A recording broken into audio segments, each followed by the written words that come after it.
Saya ucapkan shalom. Sekali lagi shalom. Gimana kabar saudara-saudara sekalian sepanjang hari, sepanjang minggu ini? Luar biasa. Kiranya kita selalu diberikan kesehatan kepada Tuhan, karena hari yang kita lewati pada saat-saat tadi ini sangat drama. Itu saya mengundang kita semua, kita memberikan ucapan syukur kita di sore hari ini. Kita memuji menyembah nama Tuhan. Terima kasih Yesus. Kami bersyukur Tuhan. Haleluya.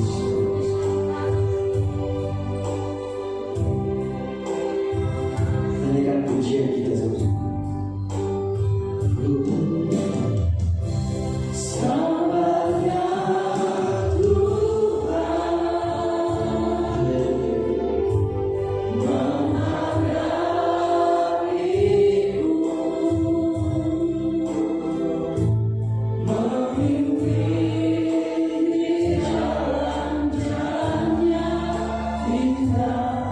Aku dewasa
buat kami, semangat Tuhan berikan buat kami untuk kami boleh datang beribadah, kami boleh berkumpul bersama-sama.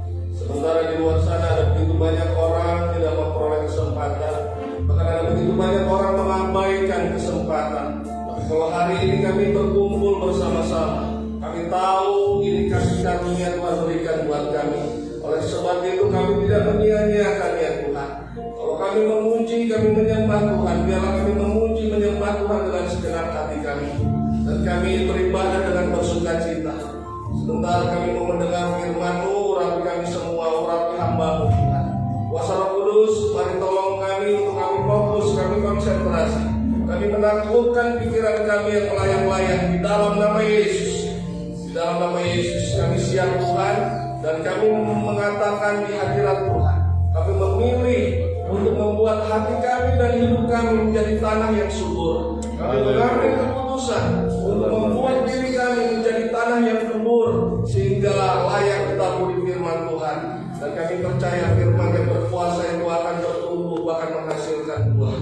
Terima kasih Bapak, kami siap menyambut firman Tuhan dengan antusias, dengan bersemangat. Mari kita yang bersukacita, yang bersemangat, sama-sama katakan amin. Mari kita beri kemuliaan kepada Tuhan. Shalom Tuhan. Bapak Ibu, sekali lagi saya bersyukur karena tahun ini pertama kali yang layak. Oke, puji Tuhan. Terima kasih buat Bapak Gembala kita, Pak Thomas, yang sudah mengizinkan saya untuk kembali hadir, kita belajar sama-sama firman Tuhan. Thank you juga buat Bapak Ibu semua yang juga dengan besar hati, dengan semangat boleh datang ibadah, ya. Pak Sidik, thank you juga sudah datang, sudah jumpa lagi. Gereja Tuhan, sore hari ini saya mau sampaikan tentang kehidupan seorang anak muda, seorang yang luar biasa, yang ribuan tahun tertulis kisah hidupnya, pribadinya di dalam Alkitab. Bahkan sampai Tuhan datang nanti yang kedua kali, kisah ini pasti gak akan hilang. Oke? Nah, Bapak Ibu teman-teman, kekasih-kekasih Tuhan, saya mau cerita tentang seorang yang namanya Yusuf. Kebetulan namanya sama dengan anaknya Pak Thomas, ya. Nah, Yusuf kita tahu dia ini adalah orang yang luar biasa, orang yang dipakai Tuhan, yang diangkat Tuhan di tengah segala keterbatasan, bahkan sebagai seorang yang sangat minoritas di tengah sebuah bangsa yang sangat besar, di tengah sebuah sistem pemerintahan yang sudah luar biasa zaman itu, yaitu di Mesir. Oke, tapi di tengah segala hal itu dia bisa dipakai Tuhan untuk menjadi alat, untuk menjadi seorang yang luar biasa, memelihara kehidupan bangsa-bangsa, bukan hanya kaumnya yaitu orang-orang Ibrani, tapi juga termasuk Mesir dan juga suku-suku bangsa-bangsa yang lain yang hari itu ada di tengah-tengah mereka. Nah, Bapak Ibu, kita tahu cerita Yusuf berulang kali, dan yang paling utama, halo biar saya, yang kita ingat kalau tentang Yusuf pasti cerita tentang Tante Potifar. Betul nggak? Betul? Ya.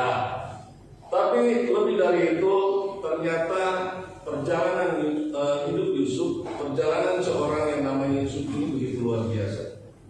Dia mengalami ujian demi ujian yang begitu hebat, yang mungkin kita juga sedang alami hari-hari ini. Mungkin beda versi, tapi yang namanya ujian itu mirip-mirip, Bapak Ibu. Ya saya, kalau Anda sadar, yang namanya ujian, terutama di dalam pengiringan kita kepada Tuhan sebagai orang percaya, efeknya itu cuma dua. Saya mau kasih tahu, efeknya cuma dua. Secara sederhana, secara makro, efeknya cuma dua. Anda lari dari Tuhan atau Anda justru lari mendekat kepada Tuhan. Setuju? Amin. Tangkap? Clear ya? Kenapa saya bilang seperti itu? Karena kita bisa buktikan. Mungkin kita kenal saudara kita, tetangga kita, walaupun mereka mengalami ujian, mereka mengalami cobaan, bahkan mungkin sama seperti yang Yusuf alami, mereka lari dari Tuhan. Mereka frustasi, mereka putus asa, mereka nggak puas sama Tuhan. Sehingga akhirnya apa? Iman mereka menjadi tawar, iman mereka menjadi menurun, sehingga kesetiaan mereka pun akhirnya tidak terpuji. Tapi sebaliknya ada orang, ada saudara, ada teman kita yang berulang kali jatuh bangun, ngalami ujian, ngalami cobaan, tapi waktu responnya berbeda. Dia lari tapi tidak lari dari Tuhan, justru dia lari mendekat pada Tuhan. Kita bisa lihat hidupnya akan berbeda. Setuju ya? Amin. Jadi sore hari ini kalau kita ingat tentang Yusuf mengalami ujian, kita ingat diri kita juga mengalami ujian, kita harus ingat efeknya cuma dua. Pilihan Anda cuma dua. Lari dari Tuhan atau lari mendekat kepada Tuhan. Amin. Setuju? Amin. Coba tanya teman sebelahnya supaya nggak tegang. Dia lihat wajah-wajahnya, wajah-wajah lapar dan tegang. Coba tanya teman sebelahnya, kamu yang pertama atau yang kedua? Lari dari Tuhan atau lari mendekat kepada Tuhan? Tanya teman sebelahnya. Harusnya yang kedua dong, ya. Kita lari mendekat kepada Tuhan. Amin. Karena kalau dia izinkan ujian, pencobaan, Bapak Ibu, waktu kita lari mendekat kepada dia, maka dia akan berikan jalan keluar. Dia akan berikan kita kekuatan, kesanggupan. 1 Korintus 10 ayat 13 katakan, pencobaan-pencobaan yang kamu alami itu pencobaan biasa. Betul? Artinya apa? Semua orang alami. Semua orang pernah mengalami masalah keuangan. Semua orang pernah mengalami masalah rumah tangga. Semua orang pernah mengalami masalah pekerjaan, mengalami bisnis, mengalami pelayanan, masalah dalam pelayanan. Semua pernah. So, Alkitab katakan, Paulus katakan itu biasa katanya. Ya. Dan di situ dikatakan kalau kita setia, ya, dia tidak membiarkan kita sendirian. Dia akan tolong kita. Dia bahkan akan memberikan jalan keluar. Amin. Amin. Supaya apa? Supaya kita sanggup menanggung. Nah, Yusuf itu seperti ini. Bapak Ibu, dengan cepat saya mau cerita ya tentang Yusuf. Yusuf ini kita tahu mulai di Kejadian pasal 37, kisahnya itu baru muncul. Ya, Yusuf ini anaknya Yakub, salah satu dari 12 orang laki-laki yang menjadi anaknya Yakub. Nah, Bapak Ibu perhatikan, Yusuf ini ternyata dari masih muda, dari masih kecil itu berbeda dibanding saudara-saudaranya. Jadi sore hari ini kita mau belajar tentang ujian Yusuf dan bagaimana Tuhan mengangkat dia, mempromosikan dia. Oke? Pertanyaannya, kenapa Yusuf setelah mengalami ujian terus dia bisa dipromosikan? Ya otomatis setiap kita yang pernah sekolah kita tahu kalau kita mau naik kelas kita harus lewati namanya ujian, lewati namanya tes, lewati namanya ulangan. Benar ya? Dan kalau kita oke, guru lihat kita layak, kita pasti naik kelas. Setuju? Bukan hanya dapat nilai yang bagus, tapi pasti naik kelas. Nah kita mau lihat kenapa Yusuf bisa mengalami promosi, bisa mengalami diangkat oleh Tuhan. Padahal dia juga mengalami ujian yang sama dengan kita. Mengalami perkara-perkara yang berat, yang sulit, yang menyakitkan, yang membawa kekecewaan. Ternyata yang pertama waktu saya renungkan, Bapak Ibu, Yusuf ini itu berkenan sama bapaknya. Dia itu disayang sama bapaknya. Oke? Amin. Ingat ya, Anda highlight, Anda note. Yang pertama, Yusuf itu ternyata disayang oleh orang tua. Coba kita lihat di Kejadian pasal 37 ayat yang ketiga.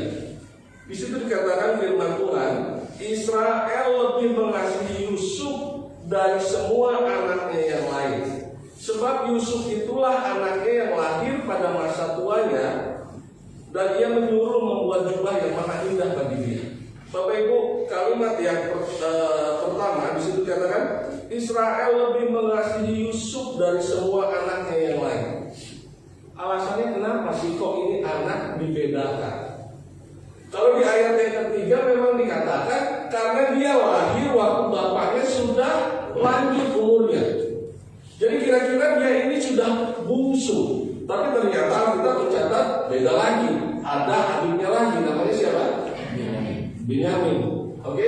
Tapi mereka ini kakak adik, perhatikan, itu lahir waktu bapaknya sudah lanjut usianya. Jadi seperti dalam sebuah rumah tangga, dalam sebuah keluarga, ini bonus. Oke? Dan ini membahagiakan sekali buat ayahnya, yaitu Israel atau Yakub. Nah Bapak Ibu, tapi ternyata nggak cuma itu alasannya, terlalu sederhana. Ada sesuatu yang spesial ternyata dalam diri seorang yang namanya yang namanya Yusuf. Waktu saya baca kisahnya, saya dapat di pasal 39 di ayat yang ke-6 bagian akhir. Kalau Anda baca Kejadian 39 ayat yang ke-6 bagian akhir, di situ dikatakan apa? Adapun Yusuf itu manis sikapnya dan elok parasnya. Coba lihat kalimat yang terakhir 39 ayat 6, betul ini. Adapun Yusuf itu manis apanya?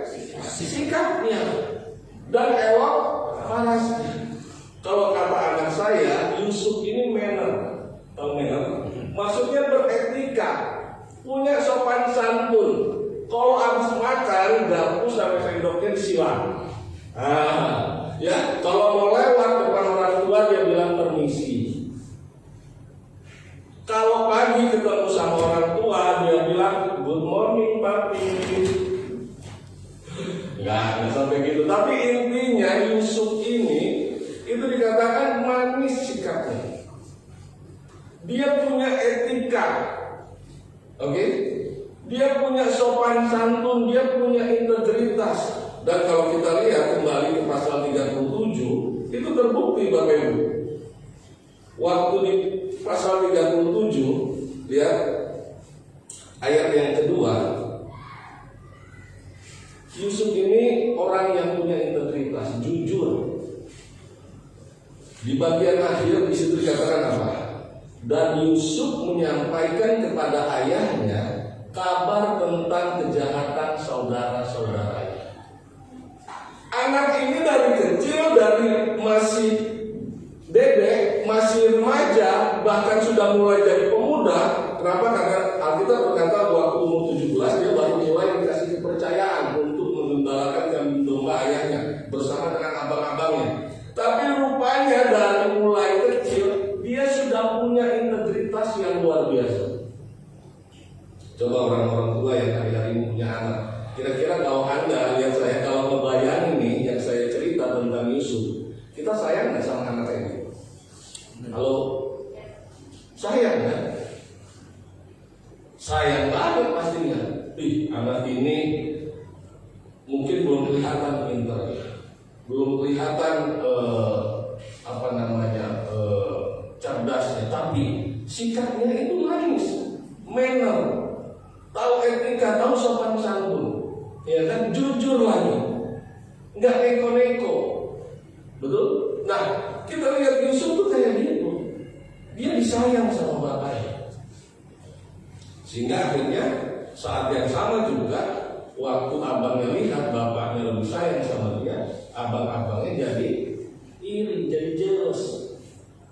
Oke? Kita memang kadang-kadang suka nggak betah kalau ada orang suka ngadu, betul nggak? Bener? Kita dulu pernah punya teman ya di sekolahan. Saya dulu nakal di sekolahan, jadi ada teman yang agak cupu, tahu cupu? Itu suka ngadu sama guru. Pak Guru itu cabut, main biliar. Ya, Pak Guru itu ngerokok tuh di WC, ya, di toilet. Waduh, sering kali saya itu jadi korban karena diakuin sama teman saya. Kadang sudah kesel sudah saya tentang itu, ngadu aja sih. Ya kan? Tapi buat guru itu jadi anak saya kan, gitu loh. Maksudnya mungkin dia bukan mau menjelekkan kita, bukan mau membuat kita jadi jahat, enggak. Tapi karena dia punya integritas, hati nuraninya tuh nggak betah kalau lihat sesuatu yang nggak benar. Ngerti ya? Sehingga waktu dia lihat abangnya mengembalakan kambing domba jauh dari rumah, tiba-tiba abangnya kita capek nih, yuk kita sembelih aja, nyatet kan? Nah, si Yusuf tuh melihat itu rasanya nggak betah. Nangkep ya? So waktu dia pulang ke rumah dia ngomong, Dedi, nggak Dedi malah. Itu orang Jakarta itu ya. Ayah, bapak, ini si kakak, si abang nih potong anak domba, anak kambing. Alasannya capek, alasannya lapar. Ya Pak, dibikin sate. Besok giliran dibikin rendang. Ulang-ulang begitu terus. Dan itu jadi problem. Oke? Nah, Bapak Ibu, ternyata waktu saya lihat, perhatikan, satu modal yang mendasar sekali adalah Yusuf itu disayang sama Bapak. So, sebagai anak Tuhan, sebagai orang Kristen, kalau kita mengalami perjalanan hidup yang sama seperti Yusuf, artinya kita juga mengalami ujian, mengalami cobaan, dan kita juga mau sama seperti Yusuf, dipromosikan, diangkat Tuhan, dipulihkan, kita juga harus punya posisi yang sama. Katakan amin. Amin. Yaitu apa? Anda dan saya harus disayang sama Bapa di surga. Amin. Itu modal awal. Nggak peduli Anda orang sederhana, nggak peduli Anda nggak pintar, nggak peduli Anda nggak cerdas, Anda nggak cantik, Anda nggak ganteng, Anda nggak punya modal, nggak peduli. Tapi kalau Anda bisa buat Bapa di surga itu mengasihi kita dan Anda merasakannya dengan iman, itu modal utama. Amin. Amin. Kekasih-kekasih Tuhan, kita lihat ini yang pertama. Bagaimana Yusuf bisa mengalami promosi karena dia dikasih Bapa. Nah, orang Kristen anak Tuhan juga harus seperti itu. Kita ini kalau kita lihat di 1 Korintus 1, coba lihat Alkitab kita 1 Korintus 1 ayat 26 sampai 29 ya. 1 Korintus 1 ayat 26 sampai 29. Saudara, di situ dikatakan begini. Ingat saja saudara-saudara, bagaimana keadaan kamu ketika kamu dipanggil. Menurut ukuran manusia, tidak banyak orang yang bijak. Oke? Tidak banyak orang berpengaruh, tidak banyak orang terpandang. Di antara kita di dalam ruangan ini, siapa sih yang paling bijak? Siapa sih yang berpengaruh? Siapa sih yang terpandang? Ada wali kota, ada bupati di sini, camat deh ada, lurah ada, ketua RT. Enggak. Oh enggak Pak, saya cuma pedagang di pasar Pak, saya buka toko. Oh enggak Pak, saya cuma karyawan kerja di pabrik. Sama seperti yang Alkitab katakan.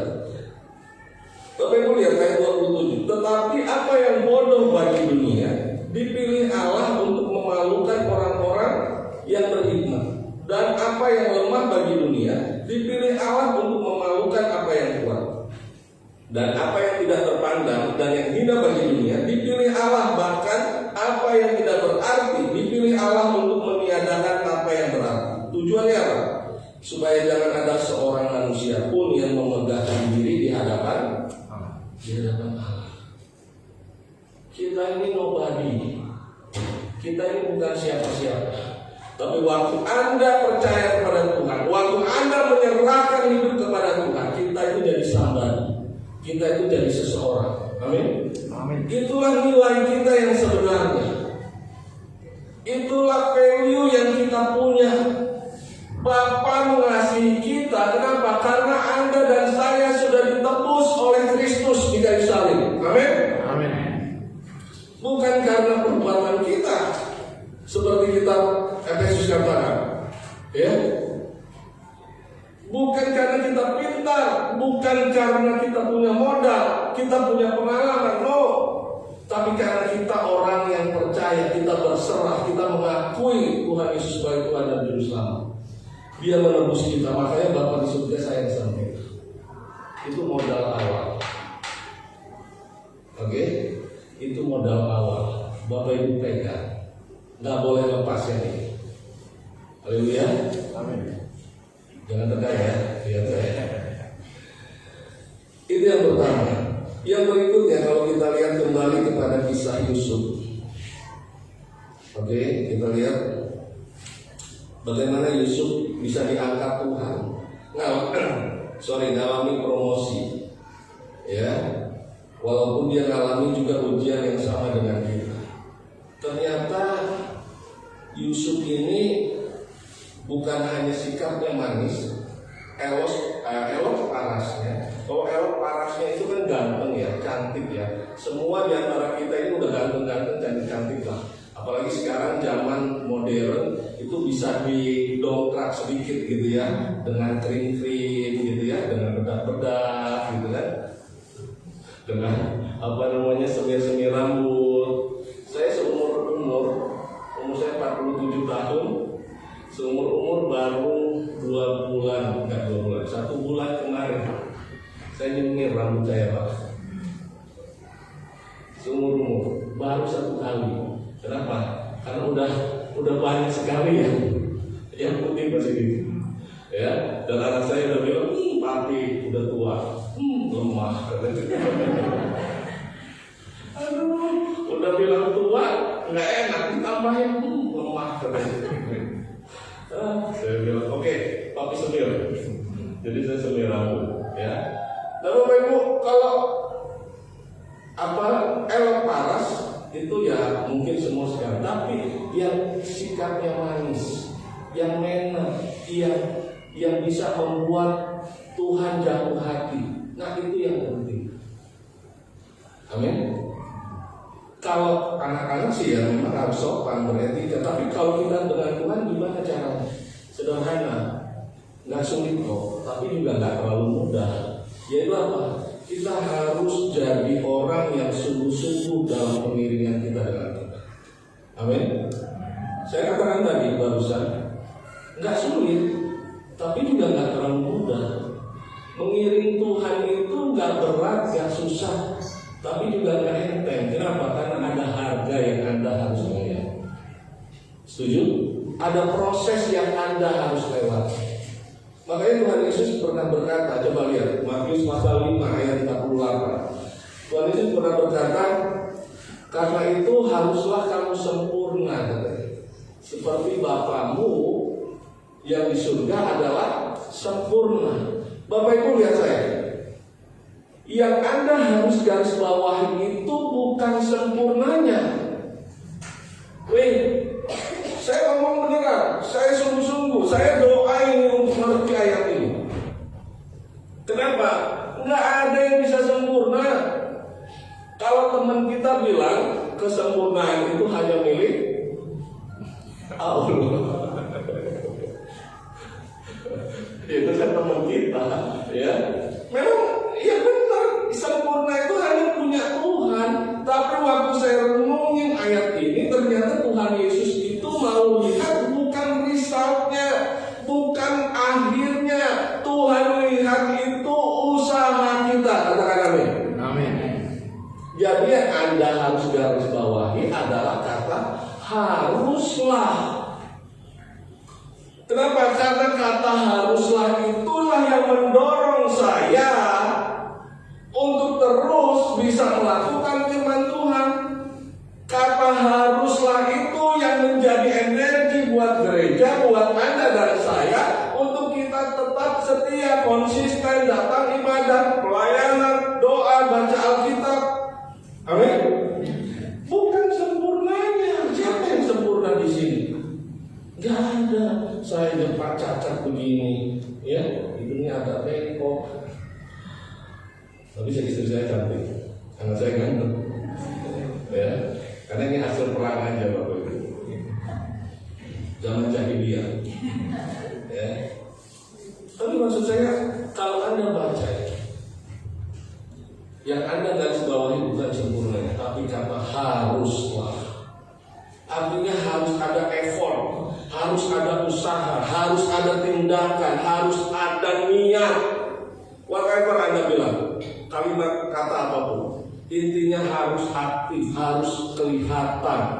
Kita itu berusaha untuk menyenangkan Bapa kita. Supaya apa? Supaya seperti Yusuf kita disayang. Amin. Mau disayang Tuhan? Amin. Kalau disayang Tuhan itu enak banget. Ya. disayang Tuhan itu luar biasa. Ya saya ibu-ibu, kalau ibu-ibu disayang suami aja ya kan? Benar kan? Kalau yang ibu-ibu disayang suami enak kan? Iya dong. Kalau misalnya Pak mau belanja langsung kasih dompet. Nggak perlu diisi dompetnya ada apa enggak. Itu perkara yang berbeda. Betul nggak? Ya kan kalau istri-istri disayang sama suami, Pak mau ke pasar, yuk diantar. Pak mau arisan, yuk diantar. Pak mau konser, yuk diantar. Ya kan? Enak. Pak sekarang bapak-bapak, lihat saya bapak-bapak. Bapak-bapak kalau disayang istri, enak nggak? Senang nggak? Halo? Gua ada bego. Atau pengen disayang yang lain nih? Ayo aku. Atau pengen disayang sama yang lain? Jangan, pengen disayang istri. Kalau disayang istri enak. Anda nggak minta kopi itu selalu tersedia. Betul nggak? Betul? Anda nggak minta makan, piring, sayur, nasi, lauk itu pasti tersedia. Tapi coba bayangin kalau nggak disayang. Mah, lapar, goreng berdewek. Iya kan? Itu ada tempe goreng sendiri, ada telur tuh. Iya kan? Bisa. Coba bayangin, disayang suami, disayang istri aja begitu nikmat. Apalagi kalau kita disayang Tuhan. Haleluya. Amin. Yang setuju mari kita beri kemuliaan buat Tuhan kita. Anda dan saya harus berdoa, berjuang, berusaha supaya kita disayang. Nggak usah mulut-mulut deh, gitu loh. Yang namanya kita manusia mungkin masih ada salah, oke. Tapi hati ini harus baik, harus benar. Harus ngerti gimana caranya kita menyenangkan hati Bapa. Betul ya? Kita semua pernah jadi anak-anak. Kita semua pernah sekolah. Kita tahu kok caranya gimana menyenangkan hati guru. Betul nggak? Betul ya? Gimana menyenangkan hati papa? Gimana menyenangkan hati mama? Kita tahu kok caranya. Betul ya? Kita bertahun-tahun jadi anak Tuhan, kita juga pasti tahu kok gimana caranya menyenangkan hati Tuhan. Itu yang pertama. Yang kedua, saya cepat ya. Yusuf ini ternyata selain dia punya modal awal tadi, Yusuf ini ternyata orangnya rajin. Dia itu dalam segala hal, Anda boleh catat, ingat baik-baik. Dia itu selalu extra miles, melakukan lebih dari yang diminta, melakukan lebih dari yang diharapkan. Dan itu terbukti kalau Anda baca, waktu dia sudah dijual oleh abang-abangnya, saudara-saudaranya, dia akhirnya terdampak ke rumah Potifar. Bapak Ibu, kita lihat Kejadian pasal 39. Mulai dari ayat yang ketiga sampai ayat yang ke-6. Di situ diceritakan bagaimana Yusuf itu disertai Tuhan. Dia bukan hanya rajin loh, tapi dia extraordinary. Dia extra miles. Tahu extra miles maksudnya? Lebih beyond, lebih daripada yang diharapkan, lebih daripada yang diinginkan, bukan hanya rajin. Makanya kalau Anda lihat bagaimana Tuhan menyertai Yusuf dan membuat berhasil segala sesuatu yang dikerjakan, maka Yusuf mendapat kasih tuannya, ayat yang keempat, dan ia boleh melayani dia. Dulu budak itu punya kelas. Dan kalau ada budak yang bisa melayani tuannya di dalam rumah, itu berarti budak yang luar biasa. Pintar, cerdas, bersih, punya manner, tahu aturan. Oke? Dan Yusuf ini termasuk orang itu. Di situ dikatakan ayat yang keempat, boleh melayani dia. Kepada Yusuf diberikan kuasa atas rumahnya dan segala miliknya diserahkannya kepada Yusuf. Ternyata nggak cuma sekedar boleh di dalam rumah, keliling-keliling di dalam rumah, dipercaya, tapi semua diserahkan sama Yusuf. Kenapa? Karena hari demi hari, minggu demi minggu, bulan demi bulan, Potifar dan istrinya bersama dengan semua orang di dalam rumahnya melihat Yusuf ini ternyata bukan cuma manner, bukan cuma sikapnya manis, ya, bukan cuma gagah ganteng, tapi orangnya rajin, ringan tangan, suka menolong. Kalau menabung saya nggak tahu, ya. Di situ dikatakan ayat yang kelima, sejak dia memberikan kuasa dalam rumahnya dan atas segala miliknya kepada Yusuf, Tuhan memberkati rumah orang Mesir itu karena Yusuf, sehingga berkat Tuhan ada atas segala miliknya, baik yang di rumah maupun yang di ladang. Bahkan di ayat yang ke-6 dikatakan Potifar tidak lagi mengatur apapun selain makanannya sendiri. Artinya Potifar itu percaya penuh sama Yusuf. Apa yang mau diatur, dia ini kayak manajer. Potifar cuma ngatur hari ini mau makan apa. Berarti ya, kayak bos-bos di rumah. Sorry, saya nggak nyindir bapak-bapak. Tapi maksudnya kayak kita kalau di rumah suka ngomong, mah hari ini kalau boleh masak ini, makan ini, gitu ya. Nah, Potifar tuh sampai kayak gitu, dia nggak pusing sama yang lain. Bahkan teman-teman Yusuf, budak-budak yang lain, hamba-hamba yang lain, semuanya diatur sama Yusuf. Dia extra miles, dia bekerja lebih. Dan gak cuma sekali ini di rumah Potifar, bahkan waktu dia difitnah sama Tante Poti, ya sampai akhirnya dia masuk penjara. Di dalam penjara pun dia kerja sungguh-sungguh. Dia pintar, sikapnya yang manis itu nggak hilang. Dia nggak jadi frustasi, nggak jadi putus asa. Dia bukannya jadi nggak puas sama Tuhan. Kalau Anda melihat Kejadian 39 ayat 21 sampai ayat 23, dikatakan Tuhan terus menyertai Yusuf bahkan sampai di penjara. Bahkan ayat 21 dikatakan Yusuf itu jadi kesayangan bagi kepala penjara. Ayat 22, sebab itu kepala penjara mempercayakan semua tahanan dalam penjara itu kepada Yusuf, dan segala pekerjaan yang harus dilakukan di situ dialah yang mengurusnya. Ini narapidana loh. Kok jadi kayak kepala sipir? Ngerti maksudnya? Ini narapidana loh. Ini orang hukuman loh. Kok jadi kayak sipir, bahkan jadi kayak kepala sipir yang menguasai penjara, yang ngatur segala sesuatu. Waktu saya ngomongin kisahnya ini, saya dapat sebuah impresi pernyataan, yaitu tadi, ulang-ulang saya katakan, dia extra miles, dia extraordinary. Nah Bapak Ibu lihat saya, hari ini juga sama. Sebagai orang Kristen anak Tuhan, Anda dan saya menyikapi situasi yang ada itu nggak bisa ordinary aja, nggak bisa biasa-biasa. Anda harus jadi manusia yang extraordinary, harus luar biasa. Amin. Amin. Lihat saya, kalau Anda ada pengusaha di sini, ya orang yang punya bisnis, punya karyawan yang extra miles, yang kerjanya bukan hanya rajin, jujur, tapi berinisiatif. Kira-kira senang nggak? Senang nggak? Senang. Jadi buat kita juga yang kerja hari ini jadi karyawan, lihat saya, kita harus punya nilai kayak Yusuf. Kenapa? Saya juga orang kerja. Dari hari Senin sampai hari Jumat saya kerja, saya punya kantor 8 to 5, dari jam 8 sampai jam 5 saya kantor. Oke, saya punya bos di Jakarta, saya punya direktur, ada perusahaan yang menaungi saya.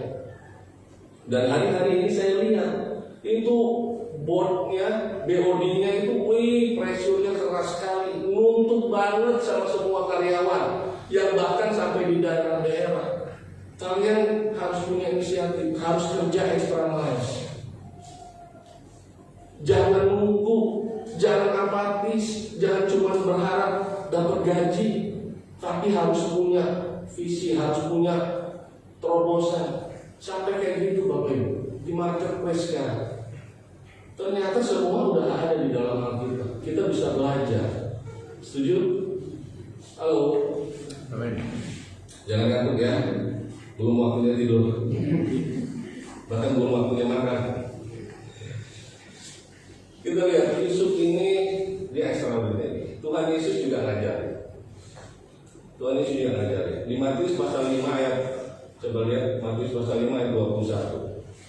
Tuhan Yesus bilang kalau ada orang yang meminta kamu jalan 1 mil, berjalanlah bersama dia 2 mil. Baca sama-sama. 1 ayat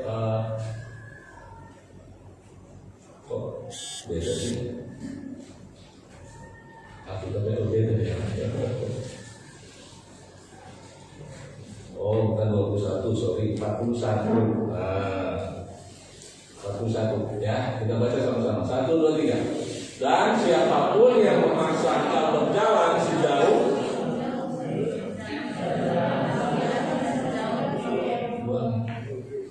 lihat saya, ibu-ibu, bapak-bapak, hari-hari ini sekali lagi situasi yang ada dengan pandemi, ekonomi menurun, pekerjaan nggak jelas, ya, konflik rumah tangga yang mungkin akhirnya berdampak dari semua itu. Oke, perhatikan pelayanan juga mungkin kena dampak. Kita nggak bisa menyikapi semuanya, merespon semuanya dengan biasa-biasa.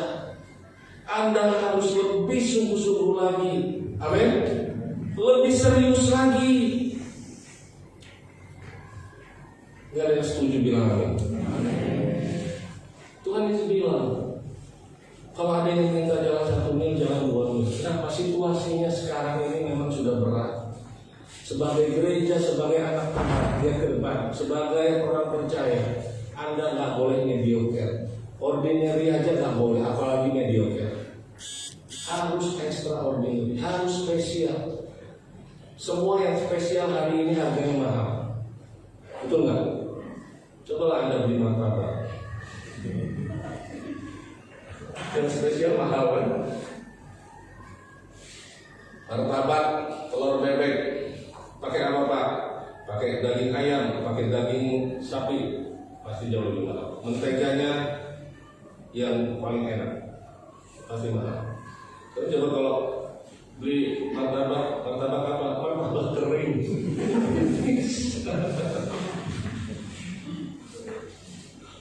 Aku bisa beli 10 mungkin, ya, karena murah. Dan itu sisa-sisa racikan biasanya. Ya tumpah-tumpah gitu kan, dikumpulin lagi gitu. Iya. Itu yang kedua, yang terakhir. Yang terakhir, Bapak Ibu. Selain dia dikasihi Bapa, ya, kita juga harus dikasihi Bapa di surga. Selain Yusuf itu extra miles, kita juga harus lebih serius bekerja, lebih serius mengiring Tuhan. Anda nggak bisa main-main mengiring Tuhan hari ini. Nggak bisa ibadah itu semaunya, pelayanan semaunya, betul lah. Saya ngomong serius, ya. Doa, baca Alkitab semaunya. Kalau lagi senang aja baca Alkitab, lagi senang aja baca berdoa. Jangan Bapak Ibu. Kenapa? Karena justru dalam situasi-situasi sulit seperti yang Yusuf juga alami, ujian-ujian itu, tapi waktu kita konsisten, kita setia, wah, itu nilainya bagus. Kita akan promosi, kita akan ikhlas. Ya. Nah, yang terakhir, yang ketiga, Bapak Ibu, teman-teman, Yusuf ini menikmati prosesnya. Katakan sama-sama, 1, 2, 3, menikmati prosesnya. Kalau orang diuji, kalau orang alami cobaan, artinya alami problem, ada masalah dalam hidupnya, itu gak enak. Benar? Gak ada yang punya masalah di sini. Waduh, benar saya Pak. Saya kayaknya harus segera menyelesaikan korban saya di Batu Mas. Gak ada yang punya masalah loh. Benar kan? Benar kan? Anda sama dengan saya kan? Masih menjejak tangan kan? Bapak Ibu kalau ngalami semua itu gak enak. Nggak punya duit aja gak enak. Betul? Anak-anak remaja, anak-anak muda, patah hati aja, putus cinta aja, udah kalah kabur. Benar nggak? Nggak enak rasanya. Tapi kita lihat Yusuf tuh ngalami problem. Dia diproses Tuhan luar biasa. Tapi dia menikmati. Coba lihat Alkitab kita, Kejadian tadi.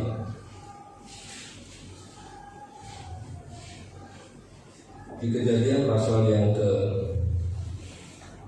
41.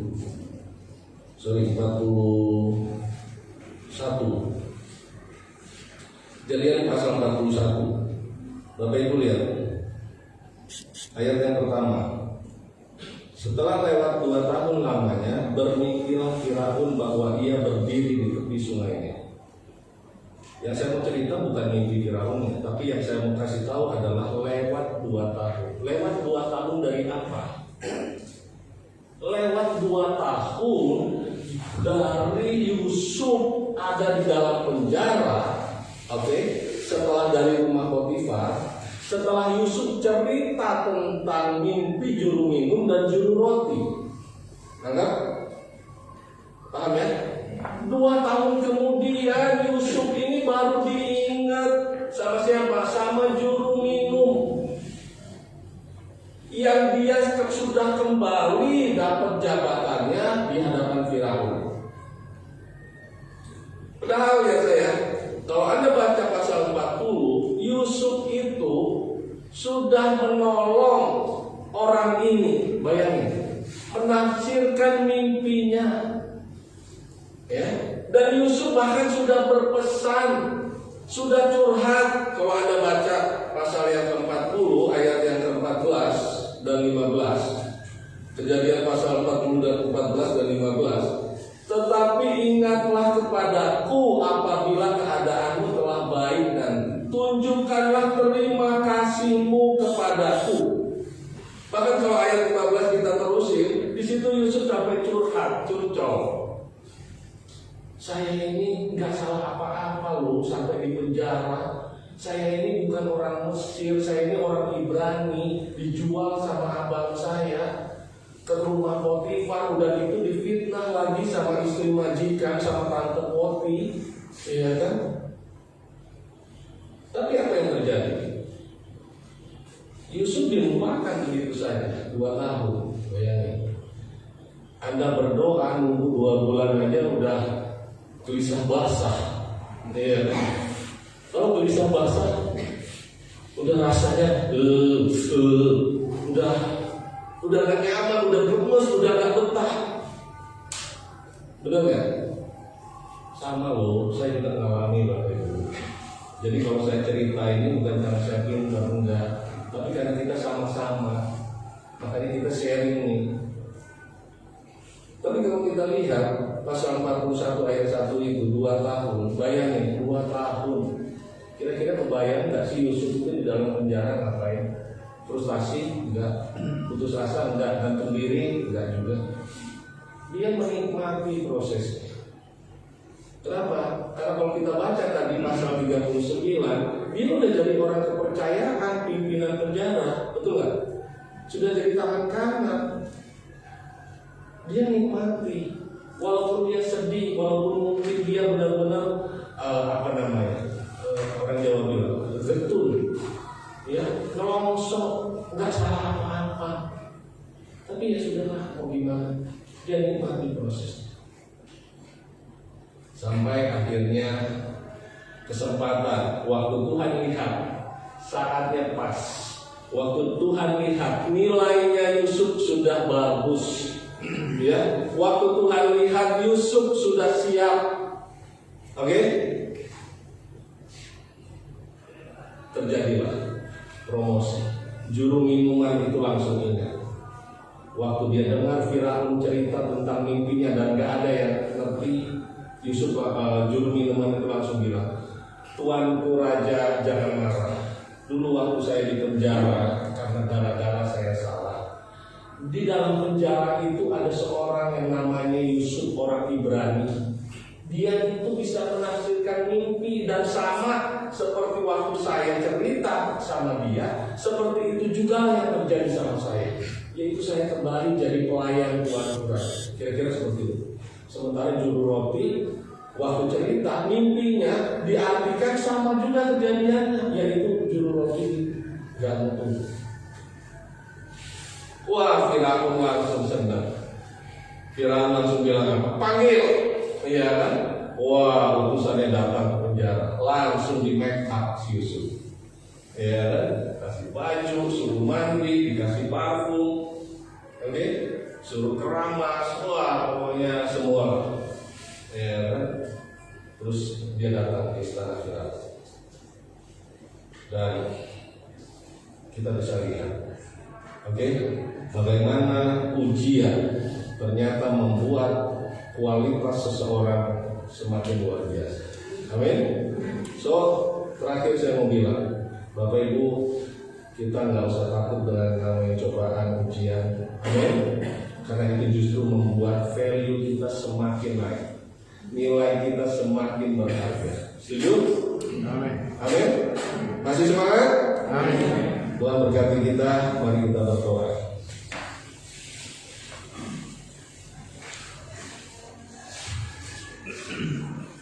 Haleluya. Bapa di surga, di dalam nama Tuhan Yesus, hamba-Mu terbatas, hamba-Mu selesai menyampaikan firman-Mu, tapi sore hari, malam hari ini hamba-Mu berdoa Tuhan, buat seluruh jemaat yang mendengar, berkatilah mereka, biar mereka semua bisa menangkap, mengerti esensi dari kebenaran firman ini. Sehingga setiap kali Tuhan yang sama seperti Yusuf mengalami ujian, mengalami cobaan, kami satu saat waktu kairosnya Tuhan terjadi, kami siap dipromosikan, kami siap dipulihkan, kami siap diberkati Tuhan. Karena kami tahu Tuhan, terlalu mudah buat Tuhan untuk memberkati kami, terlalu mudah buat Tuhan untuk mendatangkan berkat, untuk mendatangkan orang-orang yang bisa menolong, untuk mendatangkan Tuhan pemeliharaan. Tapi kami sadar hari ini Tuhan masih menunggu, Tuhan masih mau menanti, melihat kami semua, kesiapan kami, kesanggupan kami menerima semua itu. Karena kami tahu Tuhan, bukan hanya karena masalah saja orang bisa lari dari Tuhan, tapi sering kami melihat, kami mendengar, berkat pun bisa membuat orang lari dari Tuhan. Karena itu sore hari ini, malam hari ini kami berserah kepada Tuhan. Satu hal kami berdoa, mampukan kami, beri kami kesanggupan, beri kami Tuhan kekuatan untuk kami tetap bisa menjalani hari-hari yang berat ini, menjalani hidup yang semakin sulit ini. Kami tidak berani mati Tuhan, tapi kami mau jadi berani hidup di saat-saat yang sulit seperti sekarang, berani hidup menyambut kedatangan Tuhan yang kedua kali. Berkati jemaat yang hadir, berkati Pak Thomas dan Ibu dengan seluruh keluarga, anak-anaknya. Berkati Tuhan pelayanan di tempat ini.